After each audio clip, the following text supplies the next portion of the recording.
Hello, and welcome to Let's Talk Climate, a webcast series from ecoAmerica, featuring dynamic discussions with local and national leaders offering diverse perspectives. Let's Talk Climate brings forth the latest thinking and best practices for building public support and political resolve for equitable climate solutions in the U.S. I'm Rebecca Rear, Director of the Climate for Health program at ecoAmerica, and today we are bringing you a special episode, Energy Justice, a Public Health Issue. Here with me, virtually, is Surili Patel, Director of the Center for Climate Health and Equity and Deputy Director of the Center for Public Health Policy at the American Public Health Association. Hi, Surili. Hi, Rebecca. Thanks for having me. Yeah, thanks so much for joining me, and I'm looking forward to diving into the topic of energy justice as a public health issue and highlighting some of the new resources from APHA's Center for Climate Health and Equity. So first off, let's start with what brought APHA to the issue of energy justice? And in answering that question, can you define energy justice for the folks tuning in? Absolutely. So let's start with the basics. We all know that climate change is a threat multiplier. And APHA has made it their business in saying that if it harms people, it's our problem. So advancing energy justice is now our business. And over the past couple months, I guess, we have learned a few things. We've learned that communities are experiencing difficulty in accessing social, economic, political, and environmental resources that enable them to cope with the climate threats that are happening, such as extreme heat in the summer and natural disasters like hurricanes. And this can potentially worsen health outcomes for climate-sensitive communities and individuals. We've also learned that all too many communities lack access to affordable household energy services. And this is really negatively linked to social and structural determinants of health, like access to healthcare, education, economic mobility, and so much more. So we got involved at the 2019 APHA annual meeting in Philadelphia, where the Center for Climate Health and Equity hosted its third interactive Climate Changes Health Roundtable. And the purpose of the meeting was to bring together climate and health practitioners like yourself, Rebecca, to discuss energy justice as a health issue. And we asked three important questions. One, how do U.S. energy transitions build and contribute to environmental injustices and public health issues? Two, what does an energy just future look like for the US? And three, what role can public health professionals play in policy or program development of a just transition? And throughout this roundtable, it was made very clear that public health absolutely has a role and responsibility to be involved in environmental and energy justice. And so I've thrown around the term a few times, so let me tell you how I see it. Energy justice is the principle that all people should have reliable, safe, affordable source of energy, and that it fairly disseminates the costs and the benefits of energy services, which contributes to more representative energy decision-making across the board. And now that APHA, especially the Center for Climate Health and Equity, is involved in making this important topic our business, we also recognize that alongside community leaders, tribal and minority or often Black and Brown communities, as public health professionals and organizations, we have a responsibility to speak up for the health outcomes associated with the transition to a safer, healthier, just energy supply. And this requires a thoughtful energy transition that provides opportunities for mitigation while also promoting health equity. So we're working to elevate public health and health equity and environmental justice by pursuing energy as a public health priority, and also including health and public health as a consideration up front and throughout the conversation, in the hopes that it results in multidisciplinary thinking and solutions that improve health outcomes for all. Yeah, wonderful. And I think, you started off with climate change as a threat multiplier. And, you and I are both in the DC area, right? Where it's been over 90 degrees most days in July with, I don't know, 275% humidity or something like that, because it's in DC. But we're seeing people rely, and in a time of social distancing or physical distancing and social cohesion, right? But we're seeing people rely on heavily on air conditioning to stay healthy. And people are staying inside to stay healthy. And, because of the threat of COVID-19. So how is climate change, and this is just an example from one area, right now, but in general, how is climate change exacerbating the issues around environmental and energy injustice? Yeah, that's a good question. And I find it often hard to talk about environmental justice without really diving into environmental racism or even racism in general. So if we start way upstream, as public health walks tend to do, let's explore how racism affects our health. Um, let's see. In essence, racism offers an opportunity and assigns value based on the color of a person's skin. And at the risk of oversimplifying, racism inevitably divides people into multiple categories with various levels of benefit and disadvantage, since there's various groups experiencing racism, but they may experience it differently.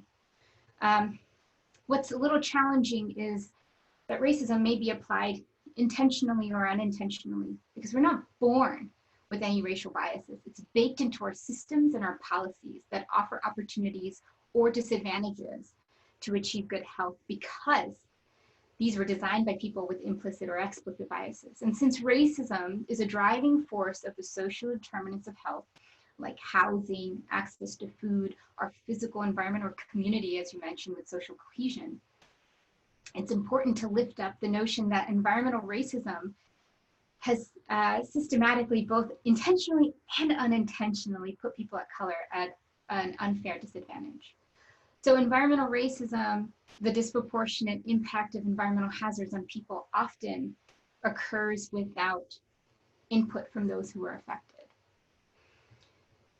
In the context of energy, race is a lead indicator for the placement of toxic facilities in the US.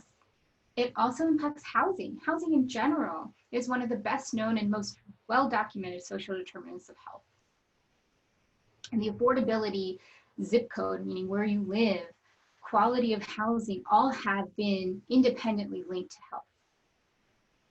So it's important to acknowledge that the effect of historical practices of redlining, discriminatory mortgage lending have had grave impacts on our nation, and the way environmental justice is playing out in climate change, in curbing climate change through what is affordable for households.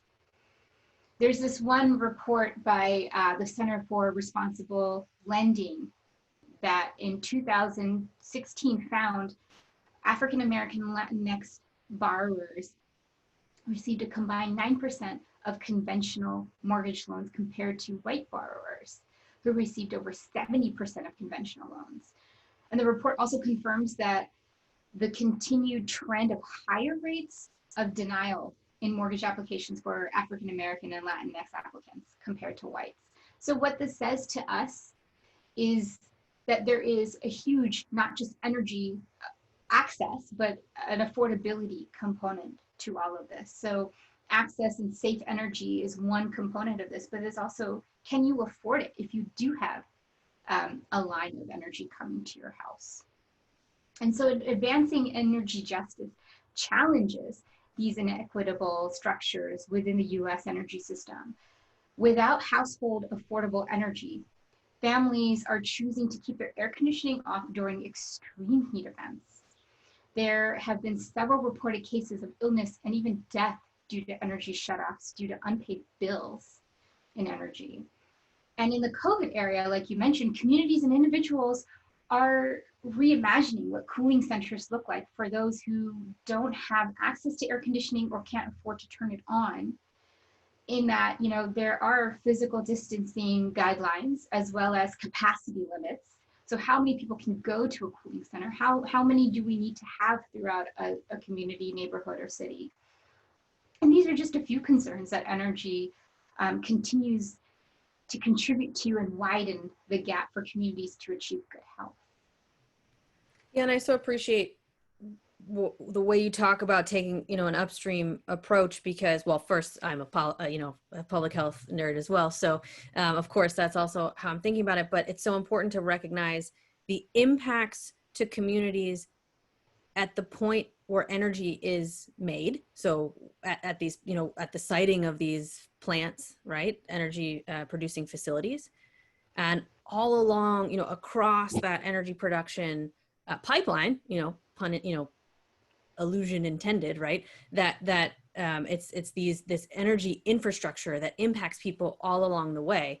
And so, and including end use and access to end use. So we really, and taking a public health approach really helps understand how those impacts, result in adverse outcomes to people, and how transitioning to a clean and renewable energy economy will truly be beneficial to our health and therefore our economy and our families. And I think, the health voice in the energy decision-making processes has been one that's been sorely needed for quite some time, and truly appreciate APHA's leadership, stepping into this space to make sure that health professionals are represented in those spaces, and in opportunities to make comment to some of these public service commissions, right, where we don't.